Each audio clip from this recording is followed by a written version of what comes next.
Today's enterprises are a mix of new and legacy applications and workloads. Taking your storage offline, even for a simple firmware update, runs the risk of downstream outages that can quickly turn your 3-day weekend into 2 solid weeks with no break. And if you think about it, aren't you the one that deserves the downtime? With Qumulo, your NFS workloads stay online, even for major firmware upgrades. Qumulo's modular architecture, coupled with our container-based operating environment, means that the entire cluster can be upgraded without a single NFS workload going offline. To show Qumulo's rolling upgrade process in action, we'll start by uploading a large amount of data to a cluster that's running version 5.0.4 of the operating environment. Then, we'll initiate a full cluster upgrade to run at the same time.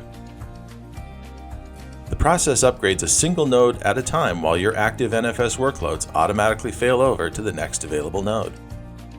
And once the entire process finishes, you can see that the cluster is running an updated version of the operating environment, all while the dataset upload continues uninterrupted. So reclaim your 3-day weekends, keep your data environment up to date, and keep your critical workloads online. Non-disruptive upgrades mean no downtime, no loss of revenue, no time spent restarting your applications, and no impact to your personal life. Find out for yourself. Visit Qumulo.com/try or contact your Qumulo representative today.